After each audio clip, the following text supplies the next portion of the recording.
The purpose behind this channel is to entertain the viewers and to give them a cinematic view of history. Please subscribe and please like.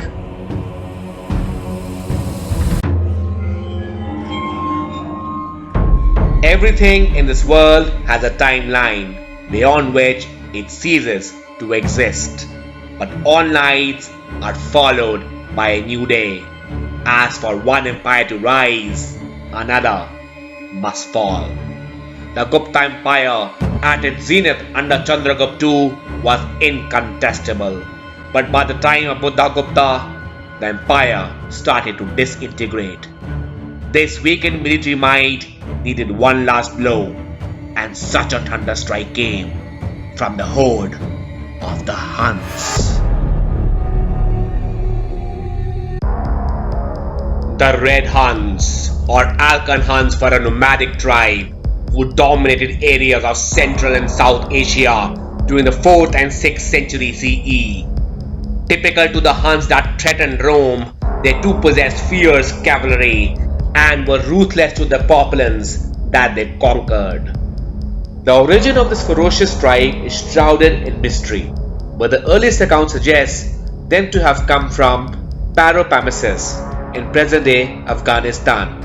They worship the Sun God and Shiva. This tribe was particularly against Buddhists, and as per many inscriptions, committed numerous atrocities on them.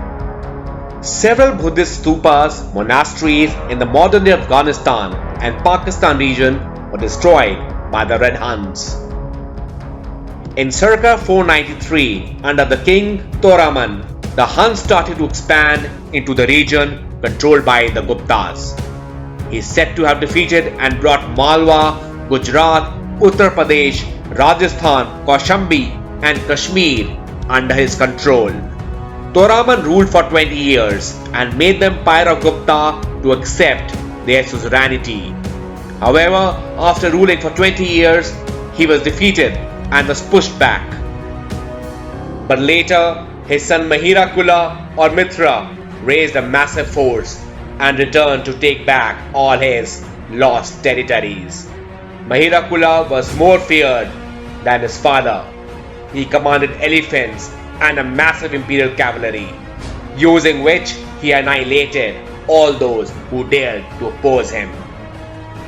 It was said that his approach was accompanied by vultures and crows, which used to fly ahead of his army to feed on the carnage of his enemy.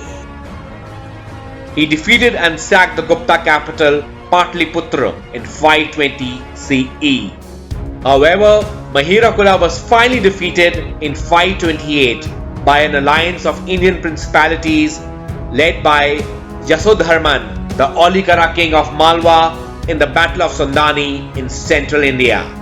Mihirakula was captured in the battle and was forced to concede all his conquered territories to Yasodharman.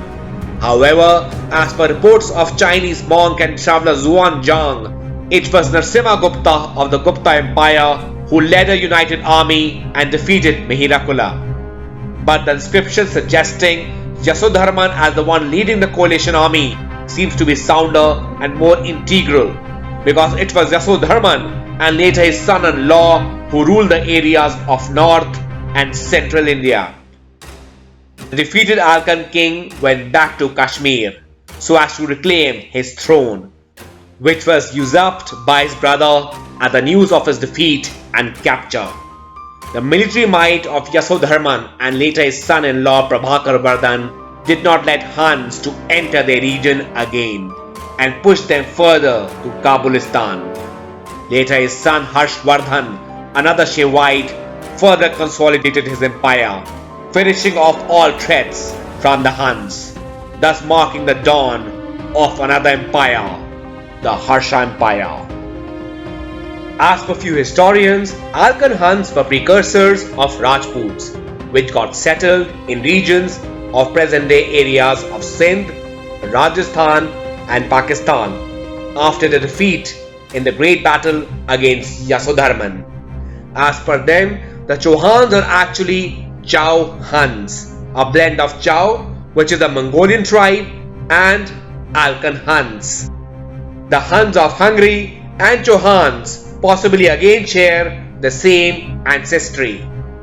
Chauhan, a common Hungarian surname, is similar to Chauhans of Rajputs. In fact, Huna clan of Gujars is again said to be descendants of the Red Huns.